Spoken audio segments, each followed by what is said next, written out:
ఓం శాంతి. ఈరోజుటి మురళీ తారీఖు జూలై 15, 2026. శివ భగవానువాచ. మధురమైన పిల్లలు, యోగ బలం ద్వారానే ఆత్మపై ఏర్పడిన తృప్పు వదిలిపోతుంది. కావున ఇందులో ఎప్పుడూ కూడా అజాగ్రత్తగా అనగా పొరపాటు ఉండరాదు. ప్రశ్న: అనంతమైన వారసత్వాన్ని తీసుకునేందుకు తండ్రి తన పిల్లలకు ఎటువంటి యుక్తిని తెలియచేశారు? అందులో మాయ నలువైపుల నుండి విఘ్నాలు కలుగజేస్తుంది. జవాబు: తండ్రి ఈ యుక్తిని తెలియచేశారు. పిల్లలారా, బ్రహ్మ కుమారీలైన మీరు ఒకే తండ్రి పిల్లలు. పరస్పరంలో సోదరి సోదరులు. మీరెప్పుడూ వికారీ కర్మలు చేయరాదు. సోదరి సోదరులు పరస్పరంలో వికారాలకు వశమవ్వరు. మీరు శివ బాబా మతమును అనుసరిస్తూ అనంతమైన వారసత్వాన్ని తీసుకోవాలి. కానీ మాయ తక్కువైంది కాదు. ఇందులో నలువైపుల నుండి విఘ్నాలను కలుగజేస్తుంది. అందువలన మేము సోదరి సోదరులము ఒకే తండ్రి నుండి వారసత్వం తీసుకుంటున్నామనే విషయాన్ని మర్చిపోతారు. పాట: మిమ్మల్ని పొంది మేము సర్వస్వాన్ని పొందాము. అచ్చా, మధురాతి మధురమైన అపరూపమైన పిల్లలకు మాత్పిత బాప్దాదాల ప్రియ స్మృతులు మరియు గుడ్ మార్నింగ్. ఆత్మిక పిల్లలకు ఆత్మిక తండ్రి నమస్తే. ధారణ కొరకు ముఖ్య సారం. ఫస్ట్ పాయింట్: కర్మాతీత స్థితిని ప్రాప్తి చేసుకొని తిరిగి ఇంటికి వెళ్ళాలి.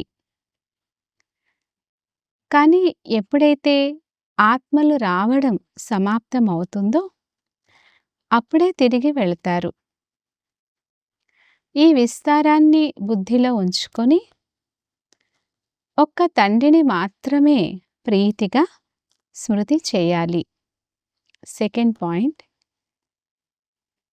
జ్ఞాన ప్రకాశం లభించినందున నిశ్చయ బుద్ధి గలవారే తండ్రి నుండి వారసత్వాన్ని పూర్తిగా తీసుకోవాలి. ఎక్కడ ఉంటున్నా స్మృతి బలం ద్వారా ఆత్మను తమో ప్రధానం నుండి సతో ప్రధానంగా చేసుకునే పురుషార్థం చేయాలి. వరదానము: స్వమానంలో స్థితులై ఉండి విశ్వం ద్వారా గౌరవాన్ని ప్రాప్తి చేసుకునే దేహ అభిమాన ముక్త భవ.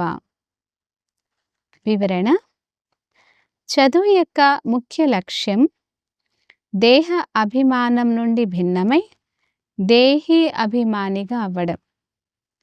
ఈ దేహ అభిమానం నుండి భిన్నంగా లేక ముక్త అయ్యేటువంటి విధి ఏమిటంటే సదా స్వమానంలో స్థితమై ఉండాలి. సంగమ యుగము మరియు భవిష్యత్తు యొక్క అనేక ప్రకారాల స్వమానాలు ఏవైతే ఉన్నాయో వాటిలో ఏదో ఒక స్వమానంలో స్థితమై ఉండుట వలన దేహ అభిమానం నశిస్తూ ఉంటుంది. ఎవరైతే స్వమానంలో స్థితమై ఉంటారో వారికి స్వతహాగా గౌరవం ప్రాప్తి అవుతుంది. సదా స్వమానంలో ఉండేవారే విశ్వ మహారాజులుగా అవుతారు. అంతేకాక విశ్వము వారిని గౌరవిస్తుంది. స్లోగన్: ఎటువంటి సమయము అలా స్వయాన్ని మలుచుకోవడమే రియల్ గోల్డ్గా అవ్వడం. అవ్యక్త సూచన: జ్వాలా స్వరూప స్థితిలో ఉంటూ శక్తిశాలి స్మృతిని అనుభవం చేయండి. ఇప్పుడు నిర్భయ జ్వాలాముఖిగా అయి ప్రకృతి మరియు ఆత్మలలో ఉన్న తమో గుణాన్ని భస్మం చేయండి. తపస్సు అనగా జ్వాలా స్వరూప స్మృతి. ఈ స్మృతి ద్వారానే మాయ లేక ప్రకృతి యొక్క భయంకర రూపం శీతలంగా అయిపోతుంది. మీ మూడవ నేత్రము జ్వాలాముఖి నేత్రం మాయను శక్తిహీనంగా చేసేస్తుంది. అచ్చా. ఓం శాంతి.